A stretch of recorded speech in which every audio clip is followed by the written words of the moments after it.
बिस्मिल्लाहिर्रहमानिर्रहीम। अस्सलाम वालेकुम। जो सच है वही खबर है। मैं हूँ मरियम एहतिशाम, आप देख रही हैं सुराग रसा न्यूज़ एसपीवी। चलते हैं आज की अहम खबरों की जानिब। मुलजिम अरमगान का रिमांड ना देने वाले एटीसी जज से इंतजामी इख्तियारात वापस ले लिए गए।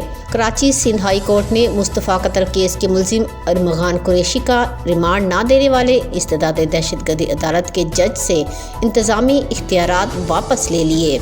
सुराग रसा न्यूज़ के मुताबिक जस्टिस जफर राजपूत की सरबराही में 2 रुकनी बेंच ने केस की समाअत की, जिसमें प्रोसिक्यूटर जनरल सिंध मुंतज़िर मेहदी ने रिकॉर्ड टेम्परिंग के इल्ज़ामात पर जज से इख्तियारात वापस लेने की सिफारिश की।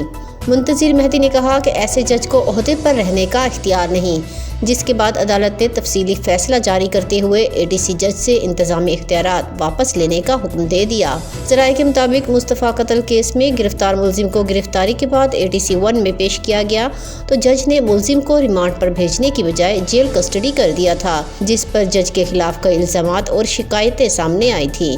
इसके बाद हाई कोर्ट से रुजू किया गया तो अदालत ने मुलजिम को इसी रोज़ एटीसी 2 में पेश करने का हुक्म दिया और मज़कूरा जज के खिलाफ कार्रवाई शुरू कर दी गई। कायम मकाम प्रोसिक्यूटर जनरल ने बताया कि रिमांड के वक्त मुलजिम का बाप मुंतजिम जज के चैम्बर में मौजूद रहा। किसी भी फरीक ने जॉइंट इंटरोगेशन टीम JIT बनाने की दरख्वास्त नहीं की थी। मुंतजिम जज के पास ऐसे अहकामात जारी करने का इख्तियार नहीं है।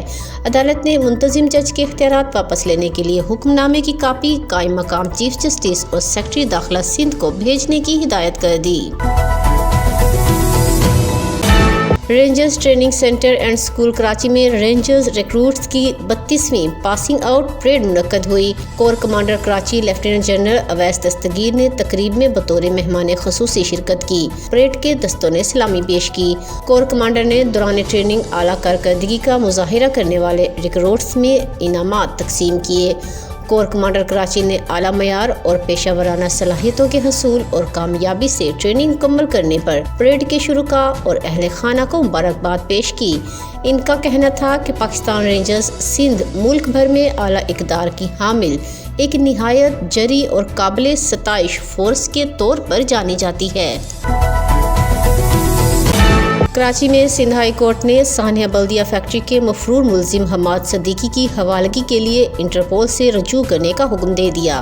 ज़राए के मुताबिक सिंध हाई कोर्ट ने सानिया बल्दिया फैक्ट्री मुलजिमान हवालगी केस की समाअत हुई, जिस सिलसिले में मुतल्लिका हुक्काम अदालत के सामने पेश हुए।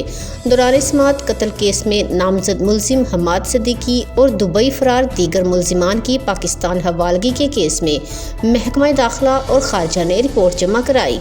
डिप्टी अटॉर्नी जनरल ने अदालत को बताया कि तकी हैदर, हमाद सदीकी और खुर्रम निसार मफरूर हैं, जबकि अदालत ने मफरूर मुलजिम खुर्रम निसार से मुतल्लिक महकमा दाखिला के फोकल पर्सन को तलब कर लिया। बादशाह सिंध हाई कोर्ट ने सानिया बल्दिया फैक्ट्री के मफरूर मुलजिम हमाद सदीकी की हवालगी के लिए इंटरपोल से रजू करने का हुक्म देते हुए केस की समाअत 22 अप्रैल तक मुलतवी कर दी। वाज़ेह रहे कि कराची की बल्दिया टाउन में कायम फैक्ट्री में 11 सितंबर 2012 को आग लगाई गई थी, जिसके नतीजे में 250 से ज़ायद अफराद जाँ बहक हो गए थे। चैंपियंस ट्रॉफी की सिक्योरिटी ड्यूटी से इनकार, 115 पुलिस एहलकार बरतरफ। चैंपियंस ट्रॉफी की सिक्योरिटी ड्यूटी से इनकार पर लाहौर की तारीख में पहली बार 115 पुलिस एहलकार एक साथ नौकरी से बरतरफ कर दिए गए। एहलकारों को चैंपियंस ट्रॉफी की सिक्योरिटी ड्यूटी से इनकार पर बरतरफ किया गया। ज़राए का कहना है कि एहलकारों को DIG ऑपरेशंस के हुक्म पर बरतरफ किया गया। बरतरफ एहलकारों की तफसील सरकारी रिपोर्ट में दर्ज कर ली गई। पुलिस सराय का कहना है कि बरतरफ एहलकार चैंपियंस ट्रॉफी की सिक्योरिटी ड्यूटी से गैर हाजिर रहे। मुतअद्दिद एहलकारों ने सिक्योरिटी ड्यूटी पर आने से इनकार किया, जबकि कुछ एहलकार सिक्योरिटी ड्यूटी पर न आने के बहाने बनाते रहे।